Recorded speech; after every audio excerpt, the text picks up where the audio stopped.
जय हिंद बच्चों। तो हम आपके लिए वार्षिक परीक्षा 2024-25 के लिए कक्षा 11 का विषय जीव विज्ञान का प्रश्न पत्र लेकर आए हैं। यह प्रश्न पत्र आपकी वार्षिक परीक्षा 2025 के लिए वेरी वेरी इंपॉर्टेंट है। इसमें जितने भी क्वेश्चंस है वो भी आपके एग्जाम के लिए इंपॉर्टेंट है, तो आप इस वीडियो को पूरा एंड तक देखिएगा। और अगर आप चैनल पर पहली बार आए हैं तो चैनल को सब्सक्राइब और साथ में वीडियो को लाइक करना ना भूलिएगा, जिससे इंपॉर्टेंट अपडेट जो है आपको टाइम टू टाइम मिलती रहे। और हमने आपके लिए टेलीग्राम और व्हाट्सएप ग्रुप बनाया हुआ है, उसकी लिंक आपको डिस्क्रिप्शन में मिल जाएगी, तो उसे आप जरूर ज्वाइन कर लीजिएगा, जिससे इंपॉर्टेंट अपडेट जो है आपको टाइम टू टाइम मिलती रहे। तो हम लोग जो है एक एक करके सारे क्वेश्चंस को देखेंगे, समझाएंगे आपको कैसे एग्जाम में जो लिखना है। ठीक है, तो चलिए आज का वीडियो शुरू करते हैं। तो सबसे पहले हमारे आते हैं ऑब्जेक्टिव क्वेश्चन। ठीक है, जिसमें हमारे 4 ऑब्जेक्टिव क्वेश्चन पूछे जाते हैं, जिसमें हमारा पहला ही क्वेश्चन है, गुणसूत्र शब्द का प्रयोग सर्वप्रथम किया था बेंडा ने, वोल्डेयर ने, जोहानसन ने, स्ट्रासबर्गर ने। तो गुणसूत्र शब्द का प्रयोग सर्वप्रथम किसने किया था? तो गुणसूत्र शब्द का प्रयोग जो है सर्वप्रथम वोल्डेयर ने किया था। किसने किया था? वोल्डेयर ने किया था। यानी कि ऑप्शन नंबर यहाँ पर आपका क्या करेक्ट हो जाएगा? ऑप्शन यहाँ पर आपका बी वाला करेक्ट हो जाएगा, वोल्डेयर ने। नेक्स्ट है, समसूत्री विभाजन की विशिष्टता है। क्या है? समसूत्री विभाजन की विशिष्टता है न्यूनकारी विभाजन, समकारी विभाजन, न्यूनकारी व समकारी विभाजन दोनों, इनमें से कोई नहीं। तो समसूत्री विभाजन की विशिष्टता क्या है? तो समसूत्री विभाजन की विशिष्टता है समकारी विभाजन। क्या विशेषता है?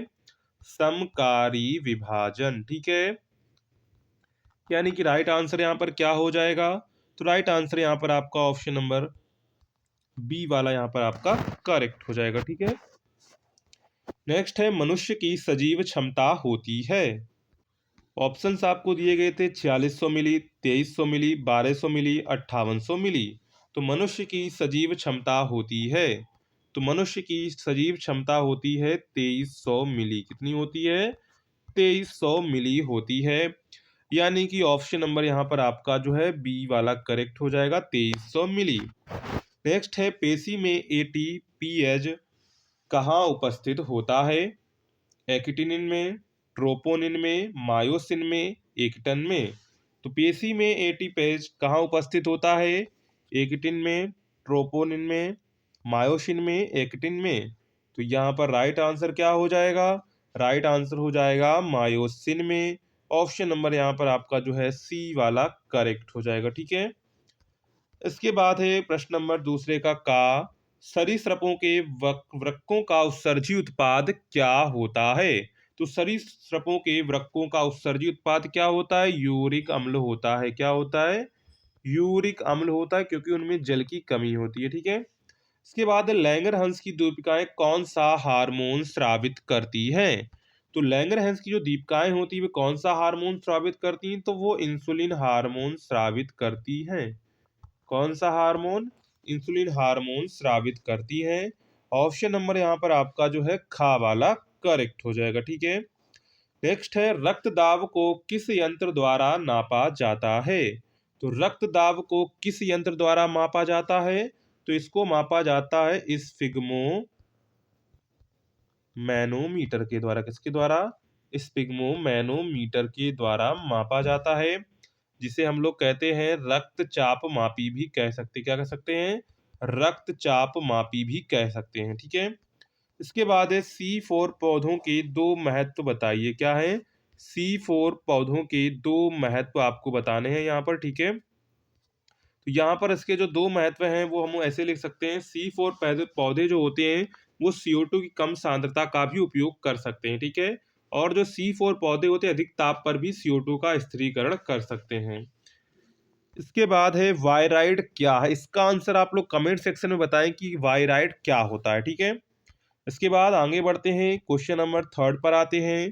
तो क्वेश्चन नंबर थर्ड जो है हमको यहाँ पर दो दो नंबर के क्वेश्चंस देखने को मिलते हैं। ठीक है, पहला क्वेश्चन है, संगमोनेरा के दो लक्षण लिखिए। संगमोनेरा के दो लक्षण याद कर लीजिएगा। ठीक है, इसके बाद है, असीमांची तथा असीमांची पुष्पक्रम में पुष्पों के व्यवस्थित होने का क्या क्रम होता है? नेक्स्ट है, रेखित पेशियों के दो कार्य लिखिए। क्या है? रेखित पेशियों के दो कार्य लिखिए। गा है बाढ़ के पानी में अधिक दिनों तक डूबे रहने से पौधे नष्ट हो जाते हैं क्यों? क्या है प्रश्न?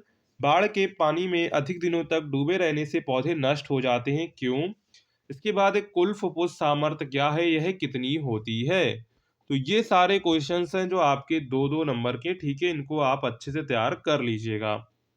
इसके बाद आते हैं क्वेश्चन नंबर 4 पर। तो क्वेश्चन नंबर 4 जो है हमको तीन तीन नंबर में देखने को मिलते हैं, ठीक है। पहला है कवक सर्वव्यापी होते हैं, दैनिक जीवन में कवकों की भूमिका का वर्णन कीजिए। खा है विषम बीजाणुक तथा सम बीजाणुक टेरिडोफाइट्स में चार अंतर लिखिए। क्या है? विषम बीजाणुक तथा सम बीजाणुक टेरिडोफाइट्स में चार अंतर आपको लिखने हैं, ठीक है। इसी में गा है दोहरे परिसंचरण से क्या तात्पर्य है? क्या प्रश्न है? दोहरे परिसंचरण से क्या तात्पर्य है, इसकी क्या महत्ता है? इसी में आपका घा क्वेश्चन आ जाता है, वृक्कों के विकार पर संक्षिप्त टिप्पणी लिखिए। विकार का मतलब होता है कमी। क्या है? वृक्कों के कमी पर, यानी कोई इसमें कमी आ जाती है तो उस पर संक्षिप्त आपको टिप्पणी लिखनी है, ठीक है। और दोहरा परिसंचरण तंत्र क्या होता है, इसका क्या महत्व है? विषम बीजाणु तथा सम बीजाणु टेरोफाइट्स में चार अंतर लिखिए। कवक सर्वव्यापी होते हैं, दैनिक जीवन में कवकों की भूमिका का वर्णन कीजिए। इसके बाद है क्वेश्चन नंबर 5। तो क्वेश्चन नंबर 5 क्या कहता है? डीएनए तथा आरएनए में अंतर लिखिए। क्या है? डीएनए तथा आरएनए में अंतर लिखिए। खा इसी में संग पोरीफेरा के मुख्य लक्षण लिखिए, उदाहरण भी दीजिए। क्या है? संग पोरीफेरा के मुख्य लक्षण लिखिए, उदाहरण भी दीजिए। नेक्स्ट है विटामिन तथा हार्मोन्स में अंतर लिखिए। क्या प्रश्न है? विटामिन तथा हार्मोन्स में अंतर लिखिए।